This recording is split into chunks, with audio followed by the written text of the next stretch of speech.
Stanford University. The Clayman Institute for Gender Research at Stanford University, creating a more equal society for women and men through data-driven research and public education.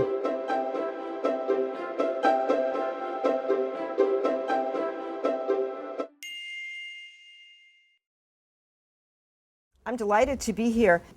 I had this interesting experience last week that sort of set me up for this talk. I was interviewed for a radio program called Women Mean Business. And I had a whole script that I'd gone over with the interviewer. And every question she kept asking me was, she said, so how come women don't ask? And that's not my talk.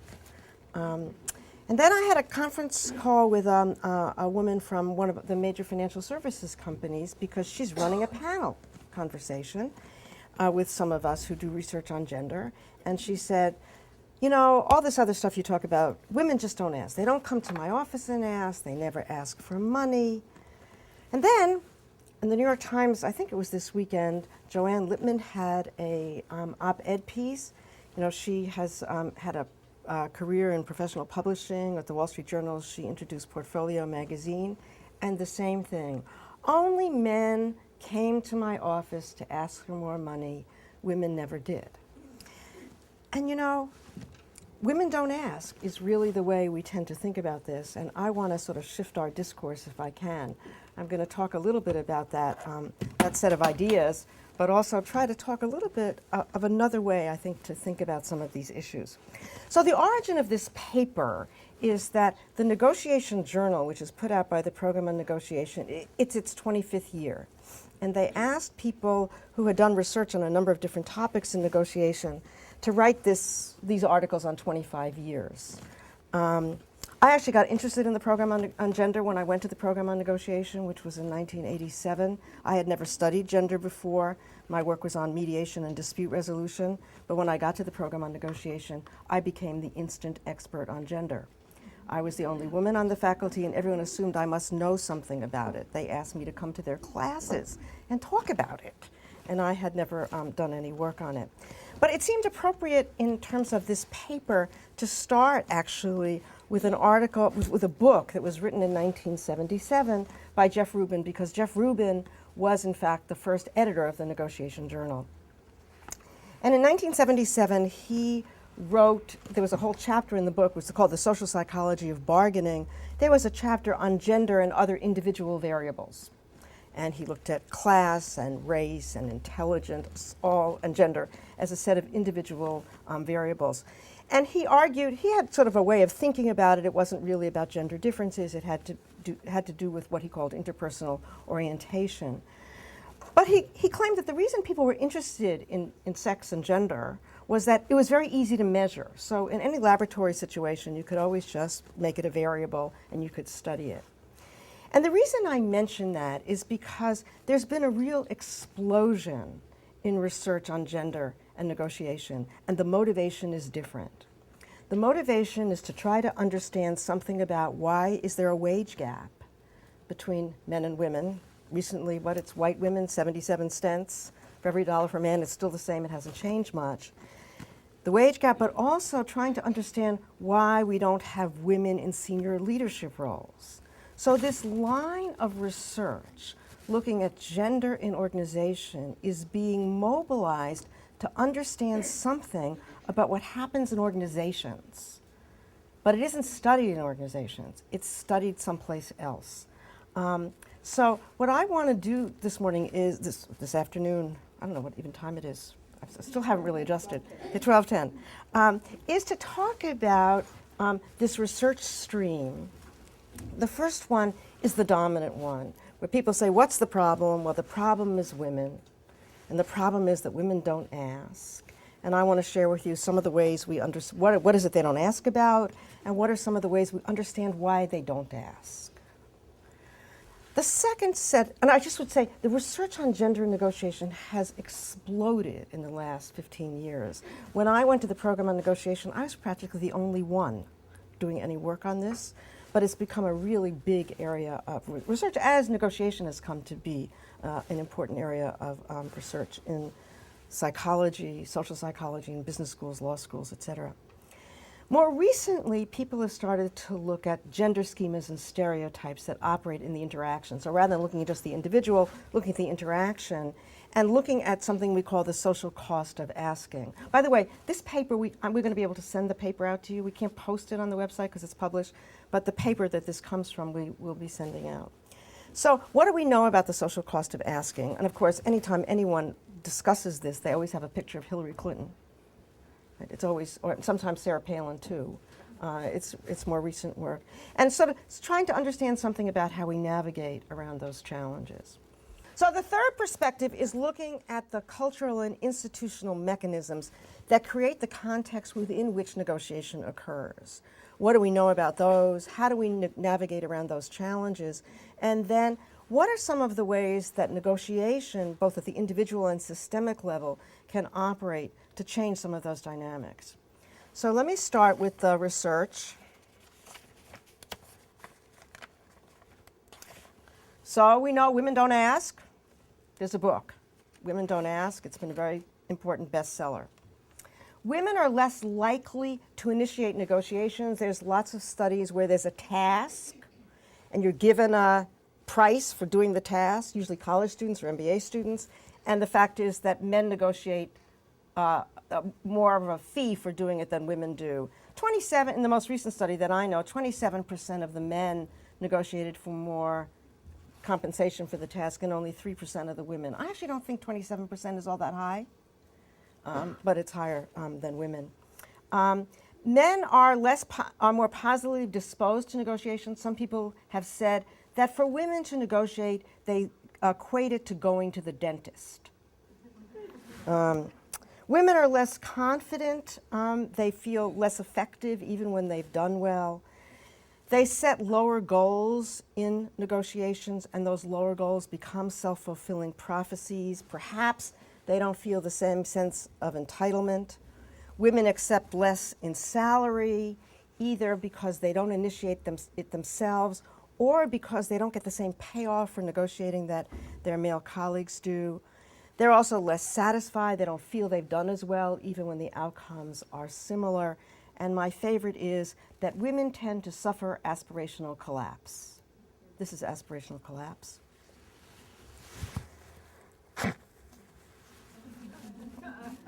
So you go in and you ask for something, and somebody says no, and women say, well, okay. So how do people explain these differences? You know, I was talking to this woman from this professional services firm last week, and she said, you know, women don't ask. And I said, well, how do you explain that? And she said, well, they're very nurturant. And they care about relationships. Well, you know, everybody? I said, all of them? That's the only reason that you have. Well, so let me go step back for just a minute. About 10 years ago, there was some meta-analyses that were done by Alice Stuhlmacher and her colleagues. There were two, where they reviewed all the literature that had been done on gender and negotiations, and they found only two differences that held up across all these studies. One is, and these differences were significant but small, overall women were slightly more cooperative and men got better outcomes when money was the issue. It was significant but small. And we haven't had any more meta-analyses that I know of, and I think it's really important because I think there's lots of contradictory evidence that comes out about women and asking. For example, a colleague of mine at her law school has been tracking law students for years. She finds no gender differences in terms of asking in the classroom. I did an informal survey at one of the conferences that we run at Simmons. I had 500 people. It was self-reports, but over 50% had negotiated for things that they thought were critical to their success. So how do people explain women don't ask? Well, they have these generalized explanations.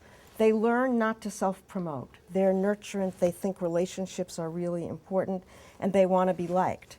But nobody ever tests for that. So the explanation is marshaled as a reason for why this happens.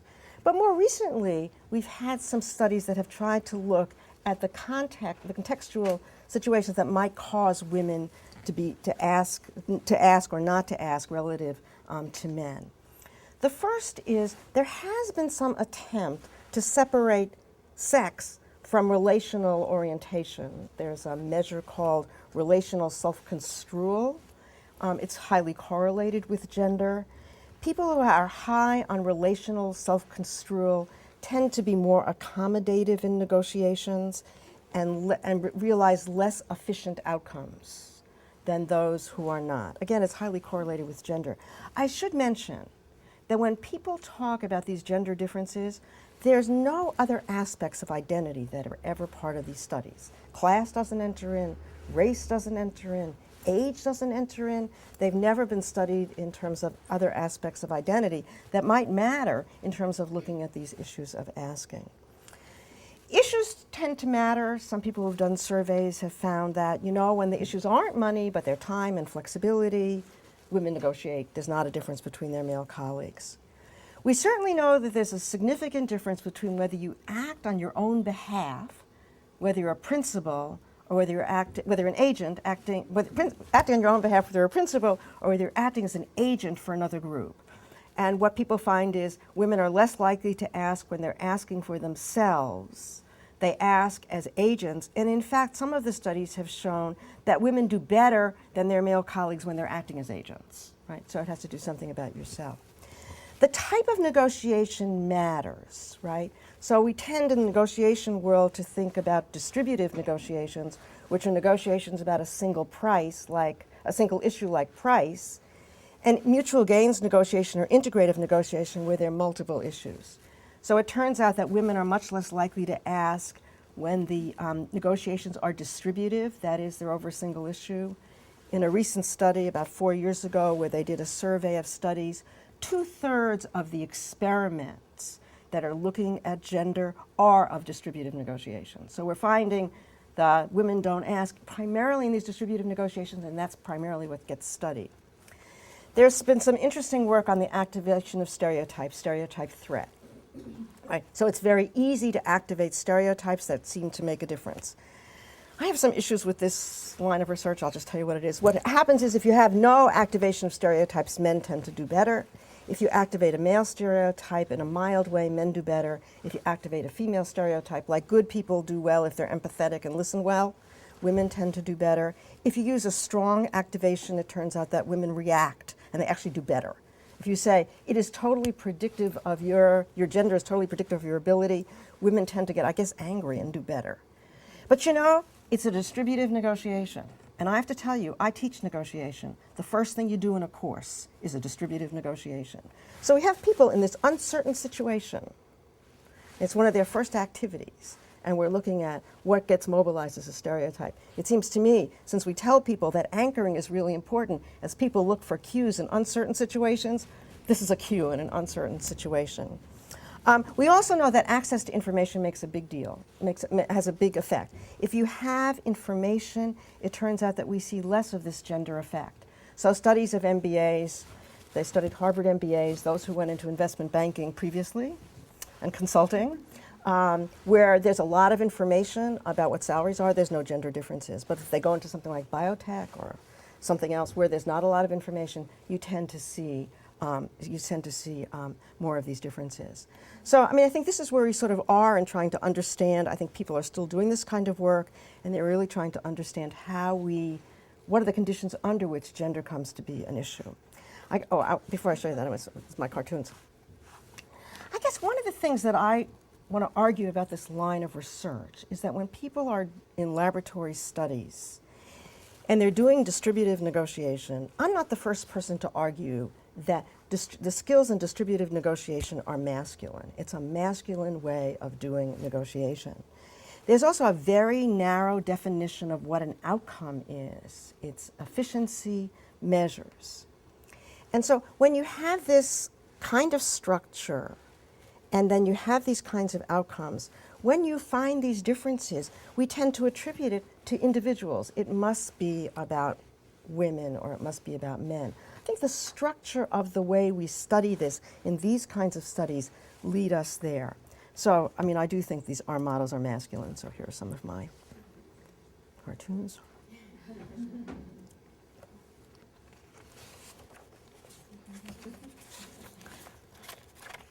Okay, so now let me turn to the next How are we doing?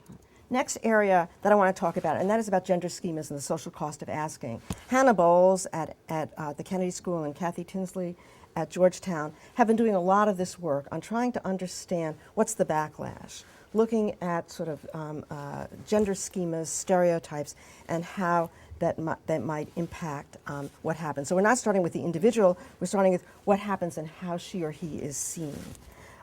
So these tend not to be in the labs, they're video scripts where they actually often do them online.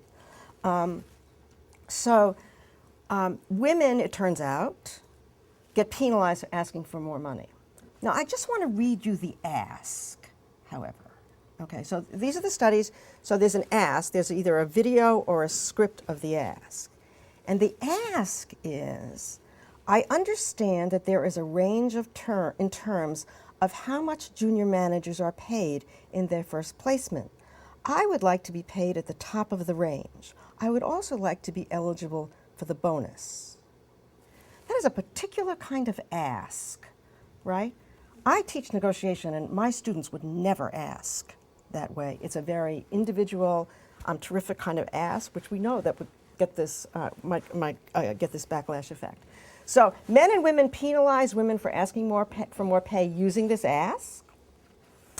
It's one of the things that's interesting is actually women penalize men for using this ask too. Therefore, and what follows from that study is women are less likely to initiate negotiation with male evaluators because they expect that they're, and what happens is it means you don't get hired, right? So you have this ask and then you don't get hired. In a more recent work that Hannah's been doing, she's been looking at two things, the kind of ask and also the presence of outside offers. So presence of outside offers, you know, so the sine qua non in negotiation, do you have a good alternative? And if you have a good alternative, you feel legitimate. It turns out if women use the alternative and they say, I have another offer, it's legitimate, but they don't get hired. But what turns out to matter is the ask. Okay. Communal relational asking turns out to be okay. So listen to this ask.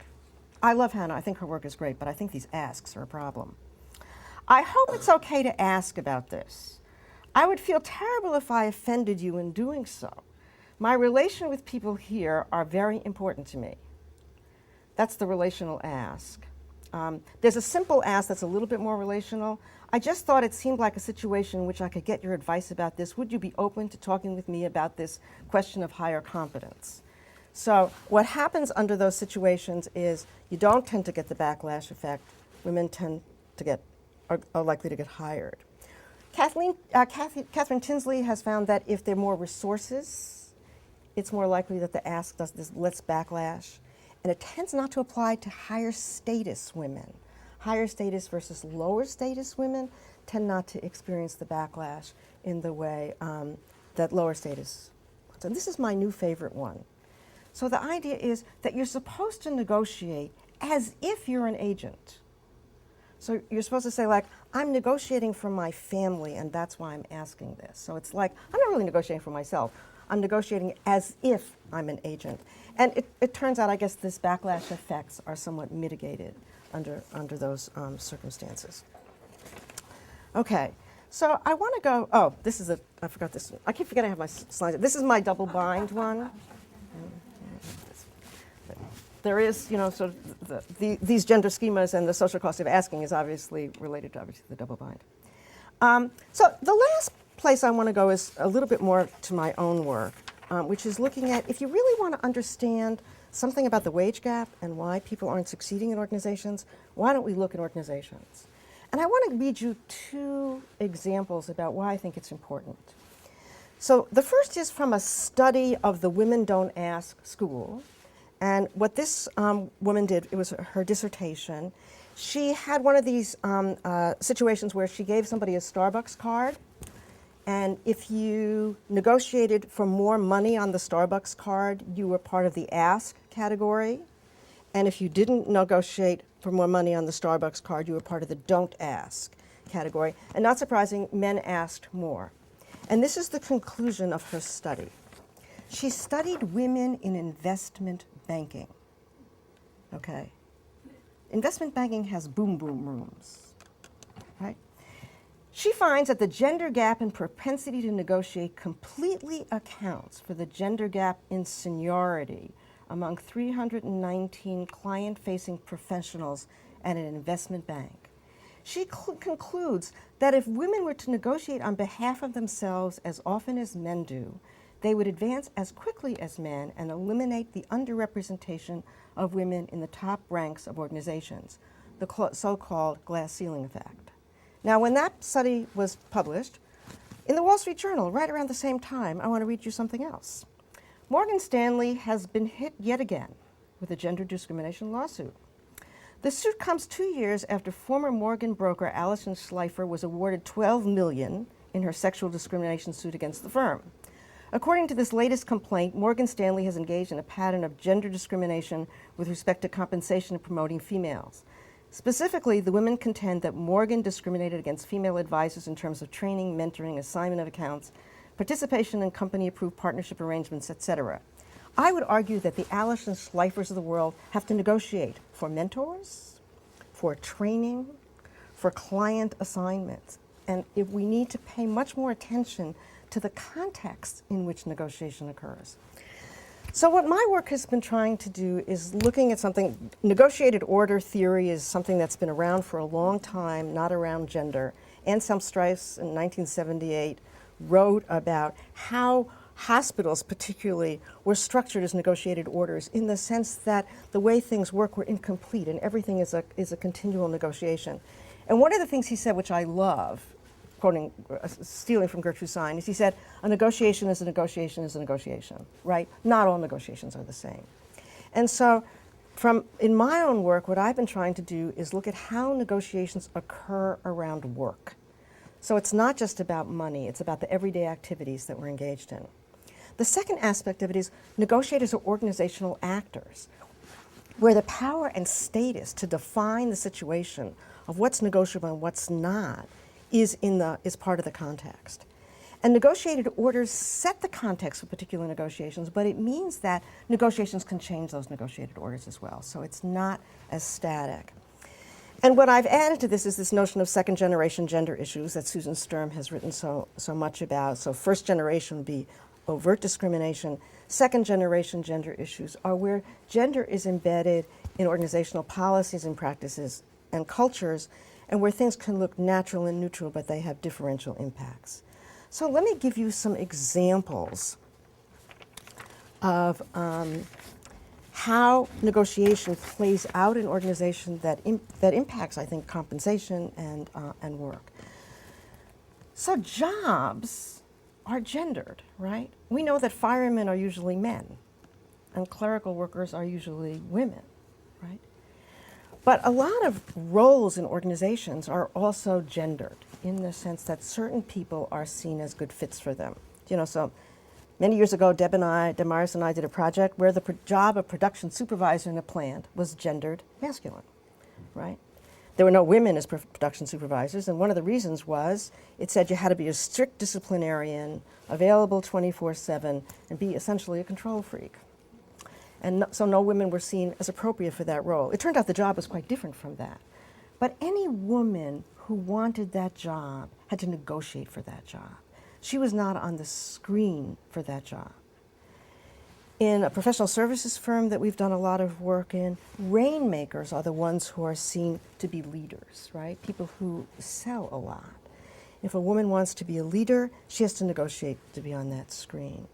Mary Louise Roth, who contributed to a special issue we did, talks about women on Wall Street. Right? There are only certain kinds of roles that women are put in on Wall Street. There are also certain kind of places they want to be. So these negotiations are not about pay, but they are the negotiations about the criteria and the opportunities to take on those roles. Right? And so people need to recognize that those happen. The second way that gender negotiation plays out in organizations is something I call gendered work. What counts as work? Who does invisible work? Well, you know, there's been some of this interesting work, I think, on the glass cliff that disproportionately women get asked to do change work. I have a lot of data about women who are put in cleanup situations, come and clean up this mess, but doing it in an acting role, and as soon as you clean it up, we'll give somebody else the chance. Or a woman was asked to come in and save the client. She saves the client, but she gets no bonus on the basis of it. Just gets put back to her own situation. Your own Joanne Martin, who's not here anymore, wrote a wonderful article about the invisible work of women faculty, women and minority faculty, and how they spend their time and what counts and what doesn't count. So gendered work means it doesn't count. How do people claim value for that work that's not seen as work? Exclusionary networks, we know that a lot of networks are homophilous. It's hard to break in. In Wall Street, it's especially the case in some of these studies that Boris Groysberg and Louise Marie Roth have done about women on Wall Street. They find they're excluded from these networks, which means they don't have access to clients. And so they have to negotiate to be part of those networks in order to get clients. And I guess the final thing is work and personal life, right? How do concepts of the ideal worker and how we think about who should be, who we want to have work for us, how does that get played out? First of all, who can take advantage of those benefits? It's much less likely that men are seen as legitimate taking advantage of those benefits. Women tend to be. There's the issue about pregnancy and the changing status. We're involved in a project with a large consulting company that's concerned about women and not moving to the top. And one of the things that happens is, as the women get pregnant and they leave for their maternity leaves, people wonder what's going to keep happening to the clients. And then when they take the second maternity leave, they're worried even more. And by the time they say, you've taken your third maternity leave, you can't come back. You can't come back and get those clients. And so, how do we negotiate about those? My husband, who is a psychoanalyst, has been advising us on this, and he says, when women psychoanalysts are pregnant, their patients go crazy. So this must be what's subconsciously happening with these pregnant consultants as they're sitting with clients and they're pregnant. What's going to happen to me? What's going to happen to me? We certainly know about the motherhood penalty. We certainly know that opportunities are taken away. These are negotiating situations, that they're not about pay, but they're influenced, but they're negotiating, they're informal, they're embedded in and around what happens in organizations. So in these second generation issues, what are the implications for negotiation processes? How can we think about studying gender and negotiation in these contexts? Well, the first thing that's important is these issues are constructed. They're not given, right? We have to figure out, is this a negotiable issue? Who's going to negotiate it? How do we recognize it? And even more complicated, what does somebody want when they negotiate? In our laboratory studies, we tell them what they want. They want to get as much as they can around a number. Here, what is it? How do we figure out exactly what we want? Because these are it's more negotiating around rather than bargaining for things. The second is, who's positioned to negotiate? So in my work, I've been really interested in how people get positioned in negotiation so they feel legitimate asking for what they want to ask for. And there, it isn't just about, how you ask, although I think that's important. It's about your value, your position in the organization, how people see you, the kinds of information you have, how easy it is to get people to negotiate with you. Those are the issues that we need to pay attention to if we want to help people negotiate in these difficult kinds of situations. Or more complicated, I don't want to say difficult, they're more complicated kind of situations because what is the negotiation itself? The third thing is resistance, right? The degree to which these issues get raised. Some people might be losing out, other people might be gaining. In my own work and in Deb Meyerson's work too, we talk about the issues of moves and turns. So how do you think about dealing with resistance when it comes up? So somebody says, you want that opportunity, and somebody says to you, I don't think you're ready for this role, and you think you are. How do you turn that? You can't sit in a place of not ready. You might turn it by saying, what are you looking for in this role? What's the success criteria for somebody in this role? Or somebody says, when you're coming back from a maternity leave, and somebody says, I don't think you can really service this client in the way this client needs to be serviced. So you might have to then talk about why you think you can do it, what we call correcting moves. But in these kinds of situations, you're not just talking about offers and counter-offers, you're talking about people positioning themselves vis-a-vis each other. And then the last thing is, how do you frame issues without blame?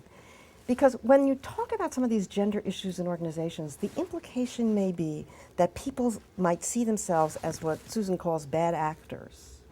And we don't see them as bad actors, but what we're really trying to do is enlist them to work with us. So I always tell people, what are some of the reasons you need for people's reasons for saying no? How can you understand that it's not from bad actors? They might not just have recognized these situations. So what are people's reasons for saying no? So at the individual level, this is where what I call sort of the shadow negotiation, how people position themselves, how they recognize issues, how they get people to the table, how they deal with challenges to their legitimacy, how they enlist others to work with them, and how they try to reframe the negotiation so it doesn't just look like a zero-sum game. And then I think the way I want to final end, and then we'll have some time for questions, is that I also think one can expand this way of thinking to blow it up to a more systemic level. So recognizing negotiation opportunities, making them legitimate topics for discussion, and their opportunities for mutual learning. I think the best example about how that's happened is around the issue of workplace flexibility and people's integrating of work and personal life. So you can imagine 20-something years ago, individuals were negotiating conditions for a leave that nobody had ever thought about having leaves before. They accumulate over time, and then there's policies. And then the issue, well, do people take advantage of those policies? Well, what we know is sometimes it's seen as not useful to take advantage of those policies.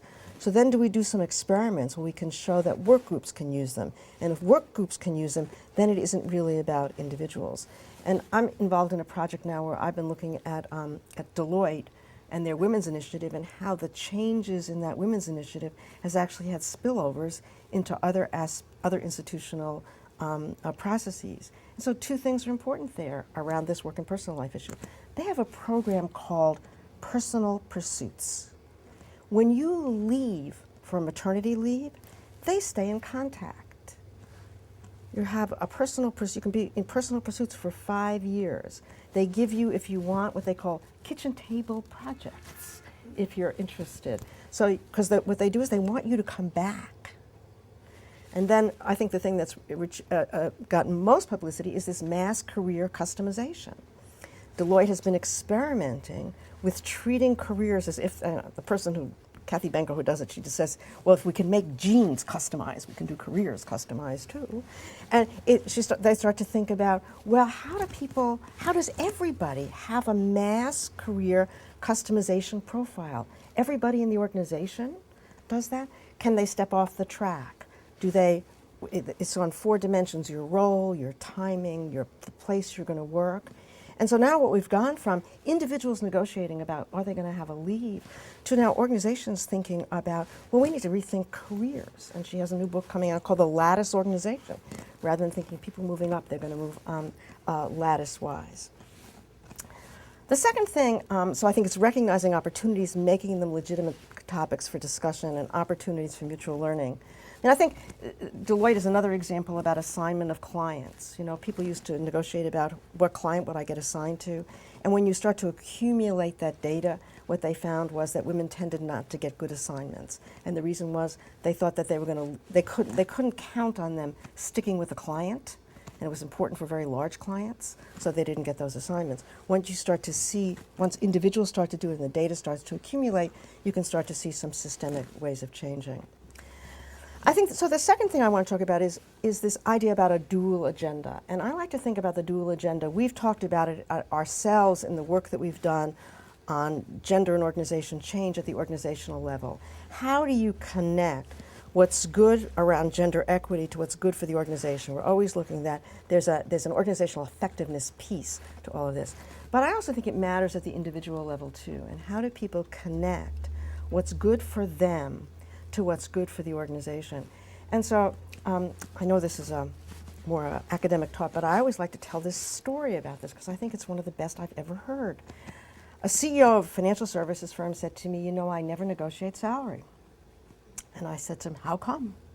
And he said, when I give people an offer, it's fair. And if people were to negotiate with me, the implication would be I'm not fair. People don't do that. He said, but one time I gave a woman an opportunity to grow a major piece of business. And she said to me, at what you're paying me, I'm going to be hiring people who are paid more than I am, and they're going to know it.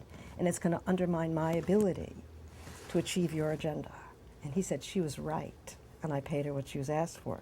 And I think there's two nice things about that story. One is she knew what she knew about him, right? That she couldn't ask what would be perceived as not fair. But look how she connects compensation to an organizational outcome. It's not always easy to do that, but I think it's a good thing to do. And then I think finally, this whole idea about creating new structures to make organizational orders more transparent and negotiable. So Susan Sturm has been doing a lot of work on that, especially at universities, and she's written a lot about what happened at the University of Michigan, and she talks about organizational catalysts.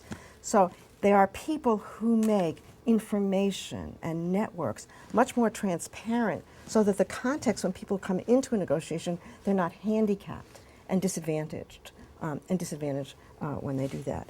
So my new book is really about sort of taking this stuff a little bit further and looking at the connection between the individual and the institutional changes that can come about. But I think it takes us a far way away from that women don't ask. I think it really complicates our sense of, if we really want to understand about the wage gap and what's happening about women in leadership, I think we have to start with what goes on in the organization and not just look at these sort of simple things. I think the gender schema work I think it's useful and is a step forward, but it's still very much at the individual level, really not looking at what happens in the context in which these occur.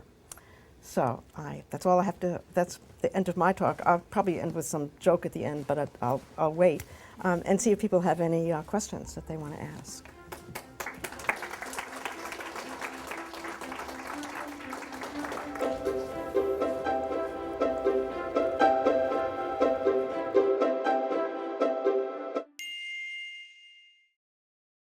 For more, please visit us at stanford.edu.